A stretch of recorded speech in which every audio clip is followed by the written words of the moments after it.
Olá, olá, estamos aqui para mais um vídeo. Não se esqueça de seguir o canal, deixar o seu like e também comentar.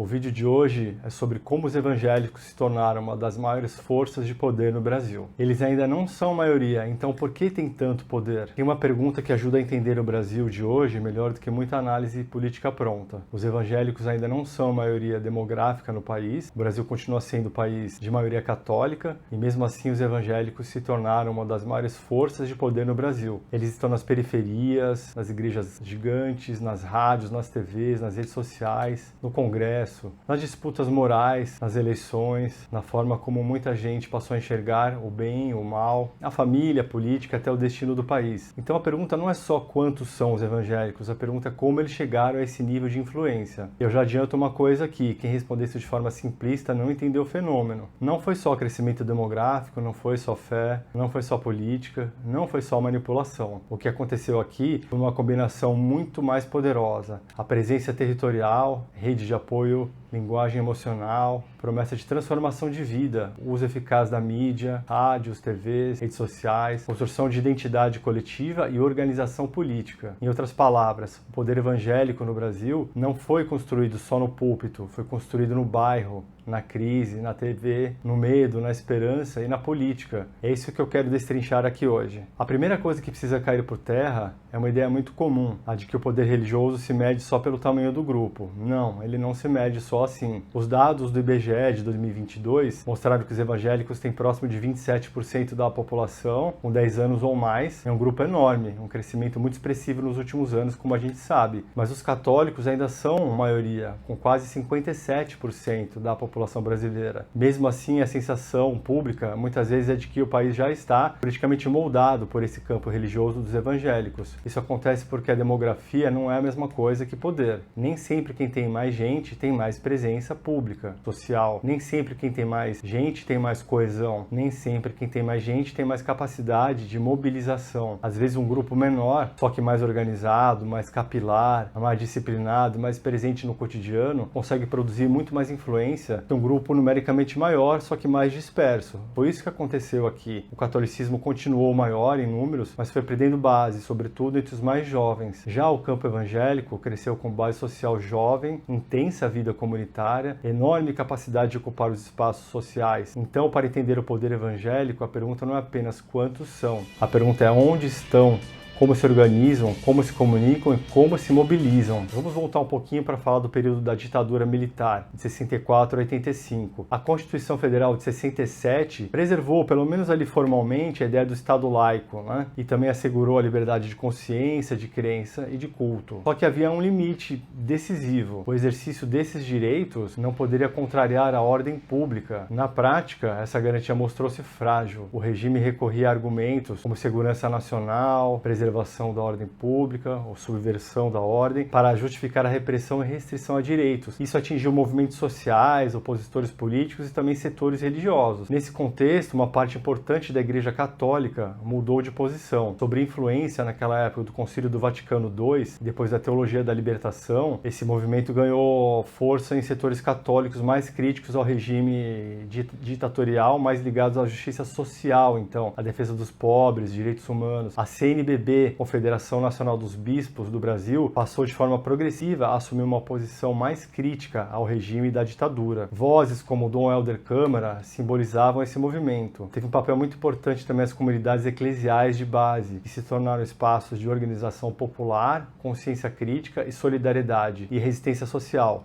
E aí grupos ligados à teologia da libertação e à pastoral da juventude, entre outras expressões da fé, comprometidas com justiça social e direitos humanos, tornaram-se alvos constantes de vigilância, suspeita e perseguição pelo regime político. Aí aparece com clareza nessa época um descompasso entre o texto da Constituição, que garantia a liberdade religiosa, laicidade do Estado e a prática do regime. Essa liberdade que existia no papel podia ser restringida facilmente quando assumia-se uma dimensão crítica ao regime e socialmente engajada também. Em contrapartida, os militares da época buscaram apoio em segmentos movimentos religiosos mais conservadores, inclusive grupos evangélicos não vistos naquela época como uma ameaça à ordem estabelecida. Naquele período, então, o protestantismo evangélico se expandiu de forma importante. Isso é reconhecido na doutrina especializada da área. Então, especialmente em setores conservadores e pentecostais, teve adesão na ditadura. Parte da literatura aponta uma posição hegemônica de lideranças evangélicas reformadas e pentecostais, com adesão ao regime, forte proximidade com o governo militar. Alguns estudos chegam a descrevê-los como sustentáculos civis da ditadura. Isso não significa que todos os evangélicos tenham ocupado o mesmo lugar naquela época, mas indica que setores predominantes de suas lideranças mantiveram convergência relevante com o regime autoritário. Então, em resumo, a ditadura manteve a aparência de neutralidade religiosa, mas tratou a religião de forma seletiva e funcional. Favoreceu expressões de fé mais compatíveis com a ordem, autoridade, disciplina, e reprimiu setores religiosos que associavam fé, direitos humanos e transformação social, como os movimentos católicos que eu citei. Ou seja, mesmo em estado formalmente laico, a religião naquela época pôde servir tanto para legitimar o poder como para contestá-lo. Muita gente acha que esse poder começou em Brasília. Não começou. O poder evangélico, o grande crescimento, foi consequência de vários fatores. A origem está no processo social mais profundo, que traz aí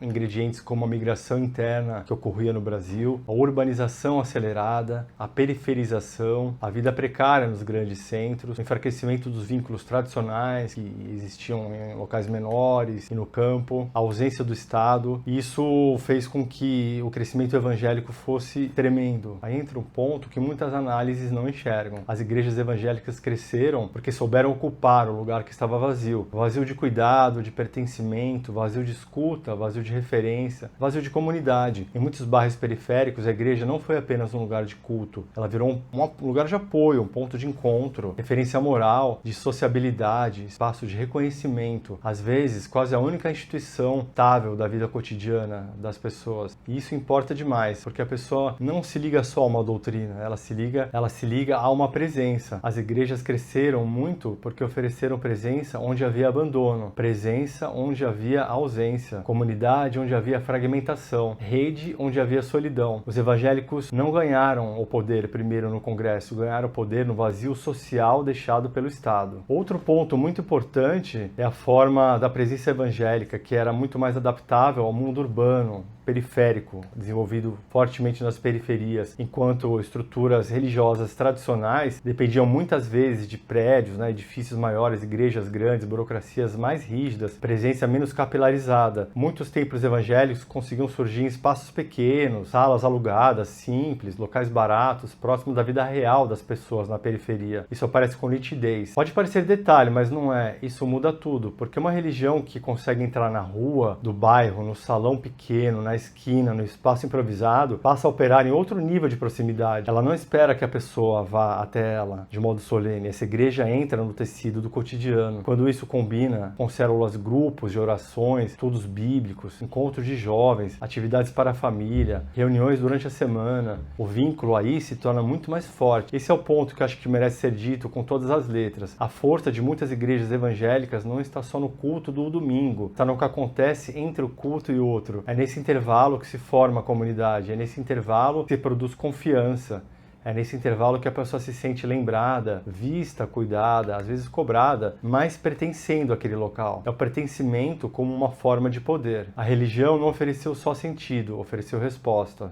As igrejas evangélicas não cresceram só porque davam explicação para o mundo. Elas cresceram porque prometiam resposta. Não era só doutrina. A resposta vinha essencialmente no campo pentecostal e neopentecostal. A ideia de cura, de milagre, libertação, intervenção direta de Deus na vida real, na vida concreta. Isso se tornou central. A promessa de cura, a experiência direta com Deus como fator importante da expansão evangélica no Brasil. Isso é socialmente explosivo. Por quê? Para quem vive com dor, medo, com doença, crise familiar, depressão, desamparo, com vício, sensação de fracasso, não basta uma teologia abstrata. A pessoa quer ouvir uma coisa que ainda pode acontecer e mudar a vida dela. Quer ouvir que Deus pode tocar a sua vida hoje, pode curar, pode libertar, pode abrir caminho. Isso produz uma força emocional imensa. O culto deixa então de ser só ritual, vira experiência, vira descarga emocional, vira reorganização da pessoa, vira esperança corporificada. Então, quando o mundo falha, a promessa de milagre deixa de ser só religiosa, ela vira resposta social. A teologia da prosperidade encontrou a linguagem da ascensão. A ascensão evangélica no Brasil, especialmente no neopentecostalismo, também se explica por uma mudança teológica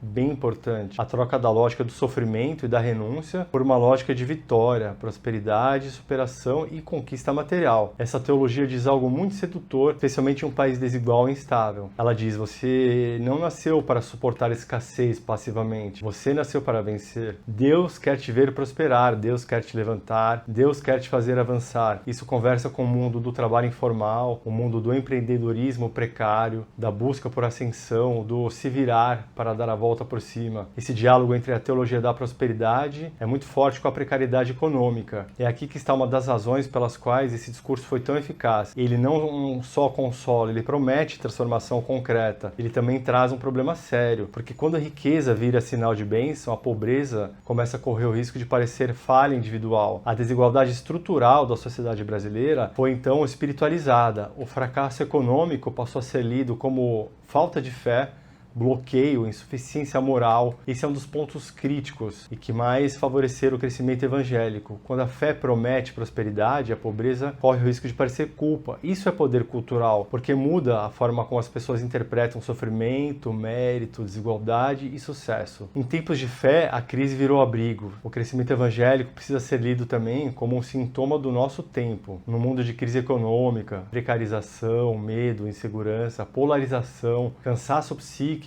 excesso de mudança, hiperinformação, sensação de caos. A fé funciona como refúgio simbólico e prático. E isso traz um refúgio em tempos de crise. As igrejas oferecem sentido, então, como eu falei, oferece sentido de ordem, clareza moral, pertencimento, comunidade, estabilidade subjetiva. Em um ambiente que tudo parece fluido e ameaçador, isso tem um grande apelo. Então o crescimento evangélico não pode ser visto só como uma vitória de uma doutrina, ele é também resposta à exaustão de um viver num mundo instável. A fé não cresce só onde falta política pública, ela cresce também onde falta chão existencial. A fé então saiu do templo e dominou a comunicação. Esse poder não ficou circunscrito ao templo, ele se expandiu pela comunicação, através do uso eficaz da rádio, TV, pelas igrejas, das mídias sociais, inclusive os papéis das emissoras religiosas, no caso da Record, com a Igreja Universal do Reino de Deus, a Rede Aleluia, Rede Gospel, Novo Tempo, a presença crescente de grupos cristãos na mídia. Isso é decisivo, porque a comunicação não é só transmissão de mensagem, comunicação é formação de mundo. Quando uma liderança entra todos os dias na TV, na rádio, no WhatsApp, no YouTube, no Instagram, na live, no nos cortes feitos no Congresso Nacional, na família, no celular da família, isso não forma só audiência, acaba formando uma identidade coletiva, forma confiança, uma linguagem própria, através da repetição, forma identidade, e assim que um grupo deixa de ser apenas uma comunidade religiosa e se torna também um ecossistema comunicacional. Então a fé ganhou o microfone, depois ganhou narrativa e aí ganhou o poder. Repare como isso muda a disputa pública. Temas que antes poderiam parecer laterais passam a ser vividos como urgentes. Família, ameaça moral, cristofobia, questões de gênero, decadência da sociedade, perseguição religiosa, perigo contra a infância. Isso porque a repetição midiática não apenas informa, ela molda o que parece normal, perigoso, legítimo e aceitável. E aí quando a fé entra na política, ela já entra muito mais forte. A essa altura, a passagem para a política já não é surpresa, ela é uma consequência lógica. Então o campo religioso foi construindo a presença política dele desde a redemocratização do país, passando pela Constituinte e pela lógica do irmão vota irmão, até se consolidar na Frente Parlamentar Evangélica, que tem cerca de 42% do Senado brasileiro e cerca de 32% da Câmara dos Deputados. Então é importante não infantilizar o debate. O problema não é simplesmente haver religiosos na política. Em uma democracia isso é legítimo. O problema é a capacidade de um campo religioso altamente organizado transformar o pertencimento em musculatura institucional, influência legislativa, luta pela normatização moral da sociedade. Frente Frente Parlamentar Evangélica não é irrelevante, longe disso. Seu propósito se destaca em sua dimensão de atuar nas pautas de família, sexualidade, direitos reprodutivos, educação, moralidade pública. Então a gente vê uma grande produção legislativa, como eu falei em outros vídeos, com assuntos morais, com morais religiosas. Existem projetos de lei, e não são poucos, que tem até na sua justificativa, né, daquela lei no projeto, versículos bíblicos na justificativa do projeto de lei. Então, vale dizer com clareza, o poder evangélico não nasceu em Brasília, mas quando chegou em Brasília, já vinha com uma base social, capilaridade, mídia, identidade e agenda. E aí passou a operar em outro patamar. E depois a política virou guerra espiritual. Agora entramos na parte mais explosiva do fenômeno. Uma parcela importante desse poder evangélico contemporâneo de hoje em dia, então, não se limita a participar da política, ele sacraliza a política. Hoje a disputa pública deixa de ser representada apenas como um embate entre projetos de sociedade e passa a ser vivida como uma batalha realmente, uma batalha entre o bem e o mal, Deus e demônio, salvação e destruição. E isso a gente vê então o espaço eleitoral também sendo convertido em campo de batalha espiritual. Infelizmente vamos assistir muito isso esse ano, no ano eleitoral. E isso tem um efeito brutal, porque o adversário já aparece não como alguém que pensa diferente. Aliás, eu relembro que o pensar diferente, o pluralismo político, é um dos 5 fundamentos da Constituição Federal. Mas então o adversário aparecendo como um inimigo ou como uma ameaça moral torna o panorama explosivo, como inimigo da fé, como corruptor da família, como força espiritual da destruição. E quando isso acontece, o voto deixa de ser apenas uma escolha política. O voto passa a ser vivido como um gesto de fidelidade religiosa. Então, quando a política vira batalha espiritual, o adversário deixa de ser apenas rival e passa a ser tratado como uma ameaça moral. E isso muda tudo, porque mobiliza o medo, pureza, mobiliza a culpa, missão, pertencimento, a urgência moral, forças muito mais intensas do que o simples convencimento racional. Então, esse poder cresceu porque organizou identidade, medo e lealdade, chegando perto do fim. Eu diria que uma das grandes chaves do poder evangélico contemporâneo está aqui. Ele não organiza só a crença, mas ele organiza afetos, organiza medo de decadência, medo de perseguição, medo de perder a família, medo de perder a moral, de perder o país, mas ao mesmo tempo oferece o pacote de identidade, como a gente falou. Ah, nós somos os que resistem. Ah, nós somos os que defendem a verdade. Nós somos os que defendem a família, os que defendem Deus, os que defendem a nação. E isso é muito poderoso politicamente, porque grupos que conseguem organizar pertencimento e medo ao mesmo tempo costumam ganhar enorme densidade pública. Então, a ascensão evangélica no Brasil não foi apenas religiosa, foi também um processo muito sofisticado de produção de identidade coletiva, moralidade pública e força política. Então, afinal, como os evangélicos se tornaram uma das maiores forças de poder no Brasil? Não foi só por causa da fé, não foi só por causa do número de pessoas adeptas, não foi só por causa da política, foi porque conseguiram articular várias coisas ao mesmo tempo: presença na sociedade, capilaridade